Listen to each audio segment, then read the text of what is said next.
Sa episode number 168 na ng Tandang Tagalog to review, ako pa rin ang inyong homeboy squad, buhay na buhay pa din.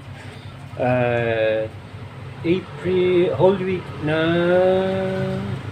2025. So may mga good news, may mga bad news, tuloy pa din ang buhay mga kapatid. Ang episode na to ay hatid sa inyo na Humble Oven by Ana, ni Boss Ana Gonzalez Mejia. Sweet Infusions ni Ma'am Sharon Naguya. Siyempre,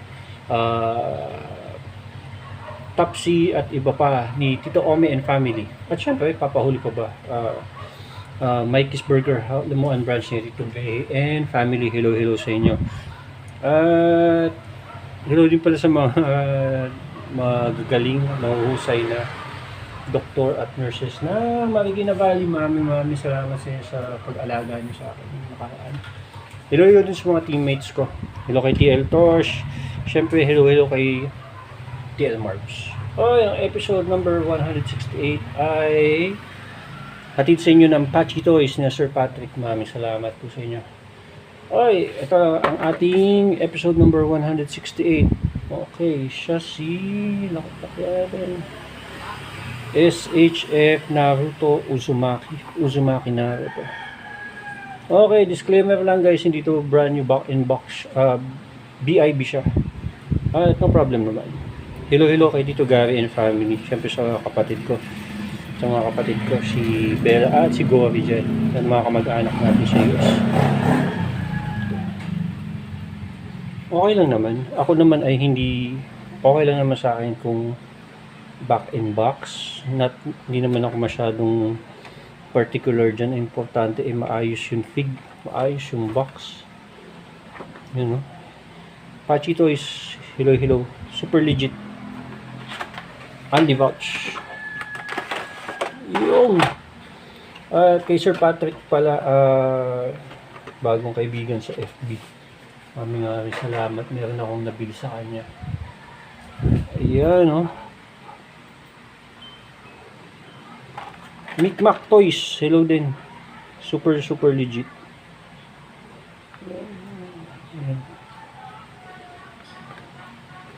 So, meron siyang, ito yung fig. Meron siyang Rasengan. Naruto Shippuden po ito. Meron siyang isang pirasong kunai. 1, 2, 3, 4, 5, 6, 7 na kamay. Maliban pa dun sa kamay niya nakakamao dito.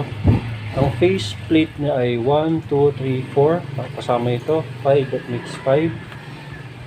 So, yung face plate niya, tanggalin natin to. Dadaan.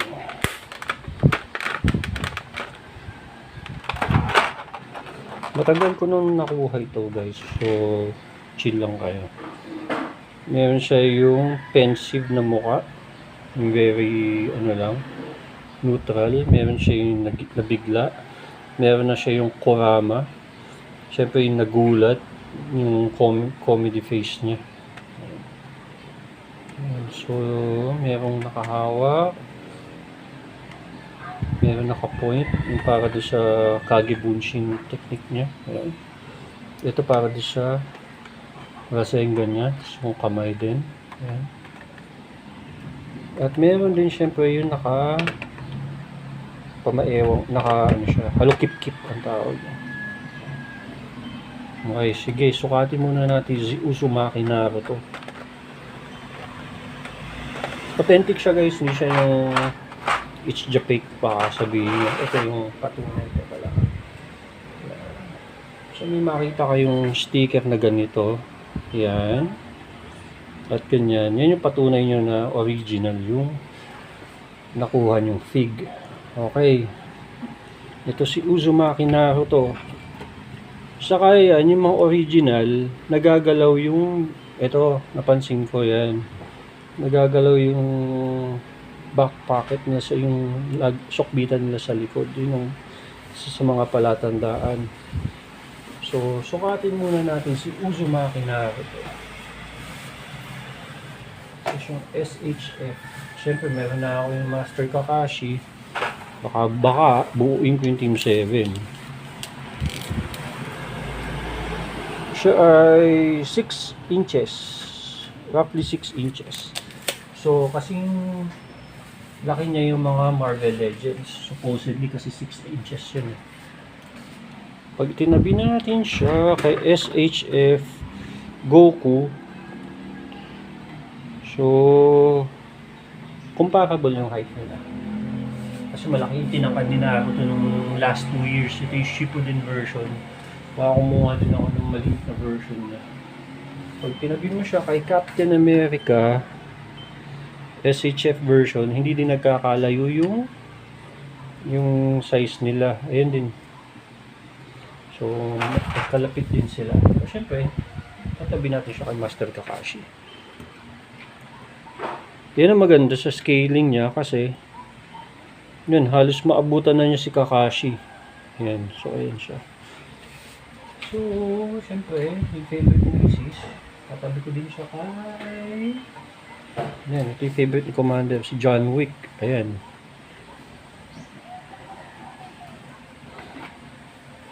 Pag tinaban mo siya kay Jaga Toys Guile. Yan, ito 6 inches. Well, actually, hindi 6 inches si Guile eh. Malaki si Guile. 6.5, almost 7 yata.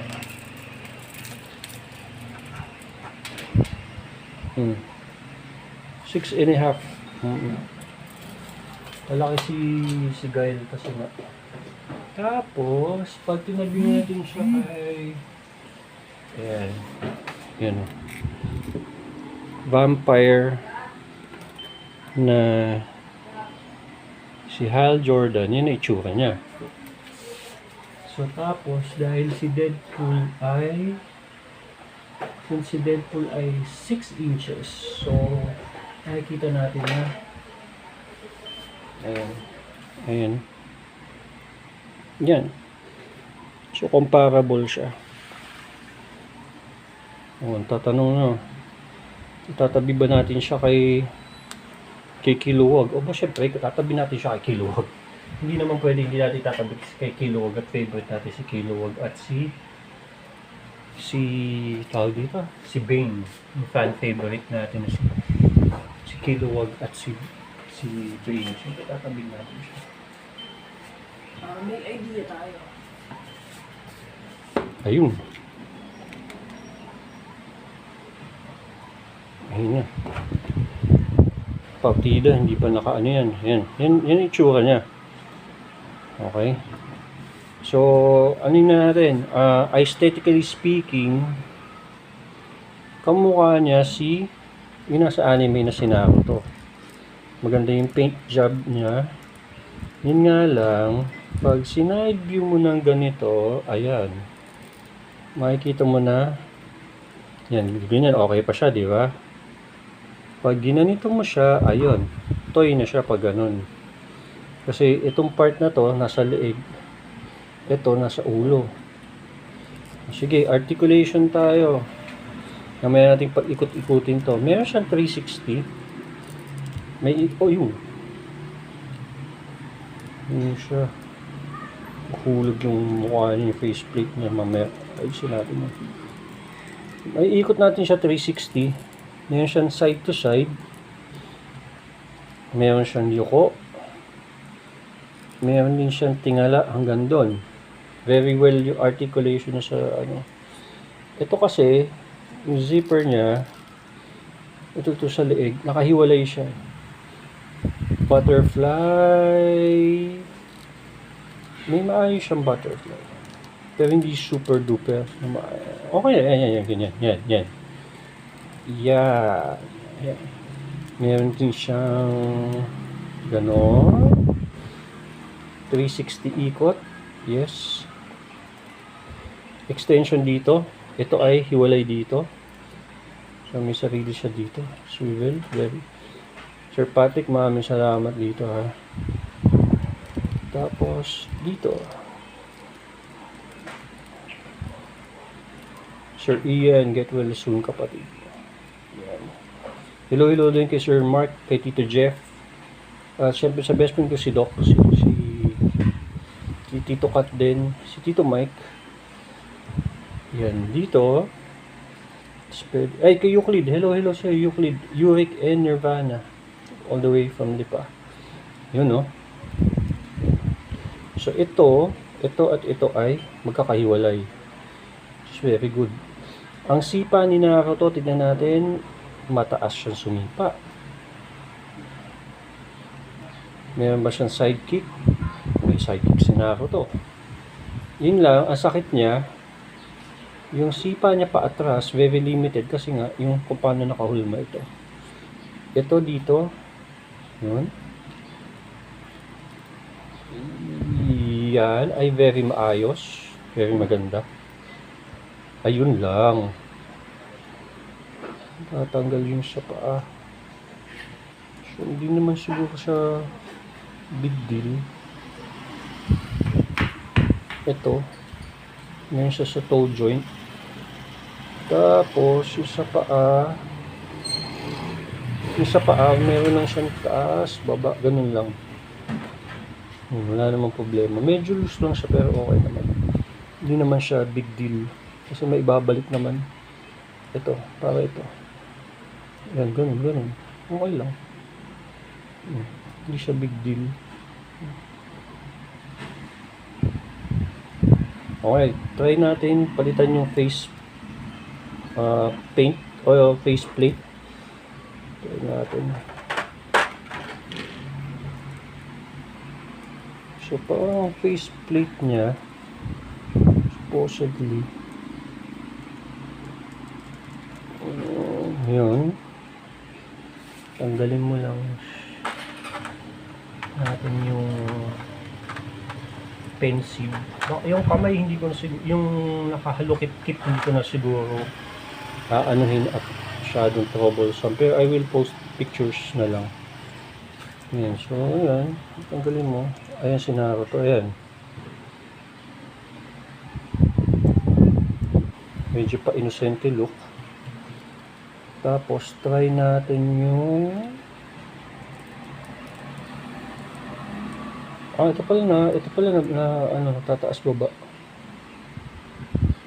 Okay. So, yan.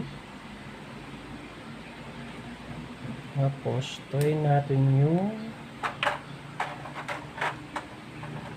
nakahawak. Yung kunay. So, ibili natin yung kunay kasi maganda yung pagkakagawa dun sa kunay. Yan.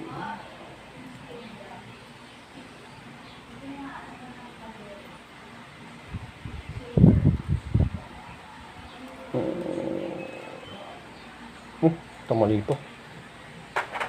Wala. Sorry naman.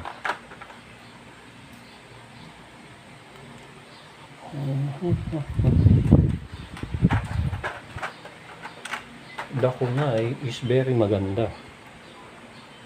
Maganda ang pagkakagawa. So, hindi siya chipipay na ano. Sana mag-focus. Hindi siya chipipay. Oo, maganda siya. Maganda yung quality ng pagkakagawa ng kulay. So, pag nilagay mo siya dito,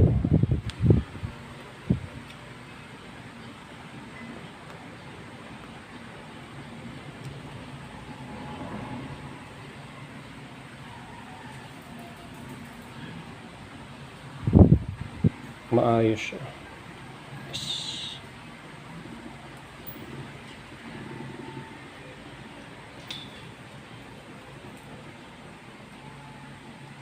Sakto, meron extra face plate dun na dumating dahil dun sa ramen shop, yung Ichiraku ramen.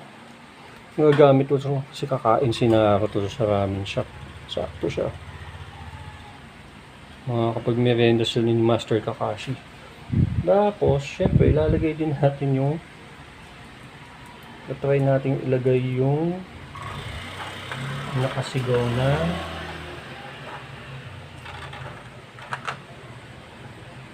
Naruto.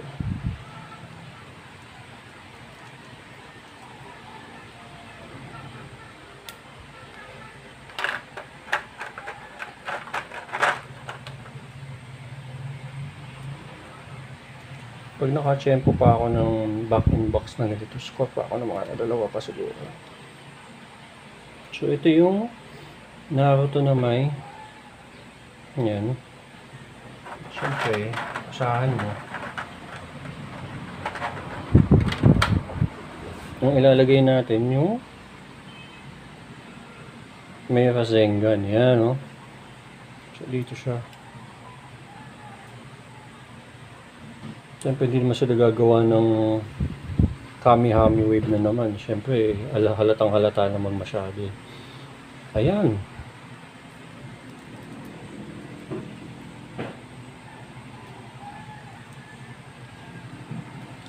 Rasengan.